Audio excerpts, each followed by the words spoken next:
Hello friends, and welcome back to another episode of Beautifully Nerding. I'm your host, Auntie Bri, and I know that I look a little different today.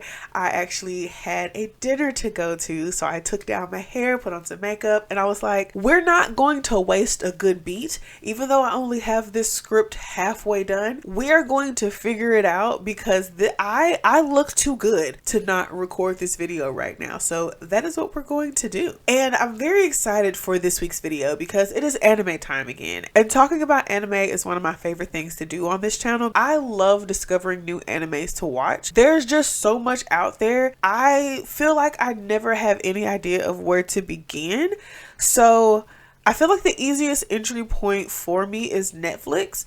And luckily, we got some new hotness. I want to talk about Sakamoto Days. It's a brand new anime on Netflix. It is releasing episodically, which I love to see. And I know sometimes you girls like to tussle. You all would much rather your binging format. Episodic is just so much better. You're able to talk about things for way longer. If everything just comes out at once, you get maybe a week or two of talking about it. And that's why a lot of shows that usually would drop all of their episodes at once started dropping their things in parts. If you have more than just the week or two, maybe 3 that people are watching it, you have more time for people to go back out into the world and talk about it with their friends, so that gets more viewers in to watch it while everyone else is still talking about it. I'm always going to be team episodic unless it's something that's like already been out for a while and I happen to miss it.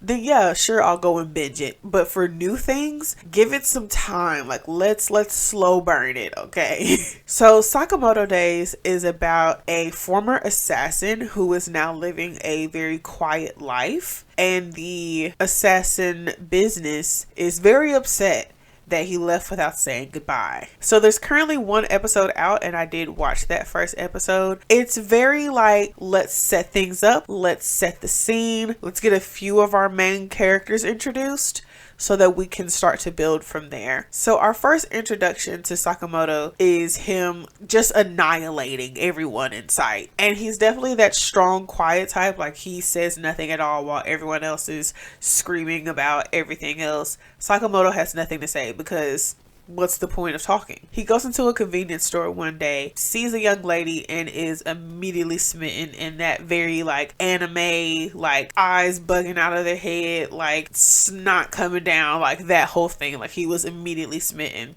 And he was like, you know what? I actually don't need that assassin life. Let me just have a comfortable life with my lady and my kid. And so about 5 years later, Shin comes to find him because he has been assigned to eliminate Sakamoto. Sakamoto has definitely let time get away from him. He has gained a lot of weight, but don't let that fool you. He has lost none of his strength, none of his speed, none of his skill. And Shin finds that out very quickly. I'm leaving town. I was hoping I'd be able to stay a little longer, but I thought I'd swing by first so I could...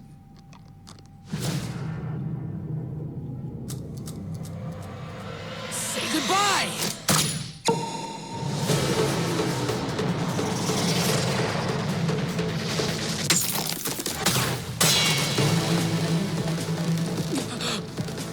Piece of candy? So after the fight between Shin and Sakamoto, Shin goes back to the assassin business people and they're like, so you didn't get the job done. Shin's like, well, shenanigans ensued and I wasn't able to do it. One thing I forgot to mention is that Shin is clairvoyant, which is very helpful in this moment. Even though Shin tries to plead for Sakamoto to have his freedom away from all that and for the assassins to leave him alone, the assassin says he will, but he's outright lying, and Shin knows this. And so now he has a few extra seconds to plan his escape. But fortunately for Shin, Mr. Sakamoto placed a bug in his gun and was listening to the whole thing and has now come to save his former partner. So they have a big fight with Shin and Sakamoto versus the rest of the assassin thing. This is where we fully get to see Sakamoto's kind of strength and creativity. It's honestly a marvel to watch. And so yeah, Sakamoto kind of takes Shin in, gives him a job working at the convenience store,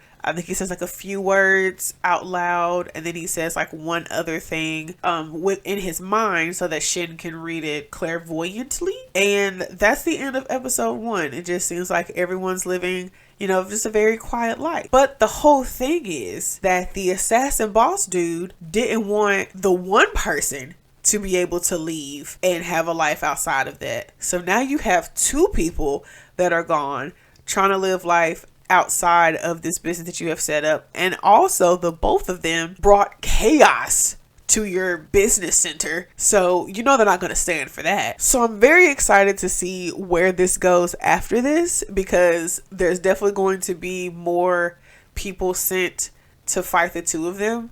But I feel like them combined is a very strong skill set. 2 does not make a crew, and I definitely feel like there's going to be a crew that is formed. Like the wife and the daughter, they're not fighters, like they're just very nice people. A crew of fighters is going to be formed. I'm excited to see where this goes. If you all have watched Sakamoto Days, if you all are interested in it, I know I've already seen some people on Threads saying that they're going to wait until all of it is out, which, you know, do your thing, pimpin'. But yeah, let me know if y'all are watching it, how y'all are feeling about it so far. If y'all have any other anime recommendations for me, please let me know in the comments down below. Don't forget to like and subscribe and share with all of your friends. And until next time, bye.